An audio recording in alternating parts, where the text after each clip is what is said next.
I usually talk about entertainment and media, but today I wanted to talk about a condition that is not very well known, and I think deserves more attention. It's called hyperosmia. How little known is it? It's so little known, the Wikipedia article is rather small and does not provide a whole lot of information. The basic description is that hyperosmia is a heightened sense of smell, one that's significantly stronger than the average person.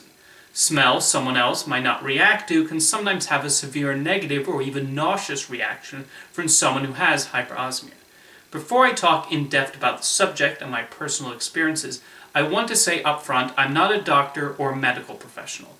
If you're looking for medical analysis on hyperosmia, that's not what this video is about. I just wanted to create this video to share that if you have a heightened sense of smell, you are not alone. For a long time I felt strange because I reacted to smells others did not mind. Is there something wrong with me? Am I overreacting? And then I actually learned what hyperosmia is and that I'm not alone in feeling this way about specific smells. The problem is that it's not widely published or talked about for some reason. An example of a situation where I felt alone is if I walked into a bus. There have been many times when I go into a bus and it smells horrible. It appears none of the passengers have the same reaction I do and seem to not flinch. However, I would feel nauseated upon stepping in and immediately hop off and wait for the next bus. One time I took a bus to a dentist appointment. It smelled bad and I thought maybe I could tolerate it, but it was too much and I got off at the next stop. Luckily, the dentist's office was not that far away and I could walk there, but it was still annoying to be inconvenienced in this way. The worst is when I find the perfect spot in a movie theater, I'm all settled in and ready to escape for a few hours, and then somebody sits nearby with an unpleasant stench, and now I have to move. One time I almost vomited, it was so bad. I'm the only one moving though, so clearly it's just me being bothered by it. I've also had times where I've picked up on a scent, asked, "What's that smell?" and the other person will respond, "I don't smell anything." Now you're probably wondering what smells negatively affect me the most. Well, the worst ones for me are probably coffee, gasoline, perfume, smoke, pesticide, and the biggest one, cigarettes. You might say, well, a lot of people don't like the smell of cigarettes.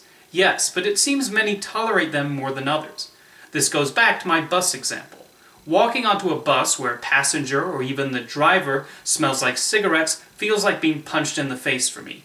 It actually got to a point with me where I refused to step onto a bus if a certain driver was at the front, because I recognized them and knew what was coming if I stepped on board. How could I resolve this though? Polite society has deemed it that you're not allowed to tell people they smell bad for risk of offending them, so you're basically stuck between a rock and a hard place. Now, hyperosmia isn't all bad. There are smells that are wonderful to me. Popcorn, good soup, clothes that have just been washed and dried. Those make me think, well, maybe it's not so bad having a strong sense of smell. But then the bad smells hit, and those are not fun. Those can be the ones that can ruin my morning or afternoon. I think we have a responsibility as human beings living on this planet together to make life as pleasant as possible for the rest of us. The whole reason I'm doing this video is because I want more people to be aware of hyperosmia. I wish it was something more people knew about, because all it takes is one small action to make sure some stranger's day is not potentially ruined. Think about what you might be putting in your garden. Think about the type of cologne or perfume you put on before you go out. Even the toothpaste you use can be important. I'm a Crest man myself.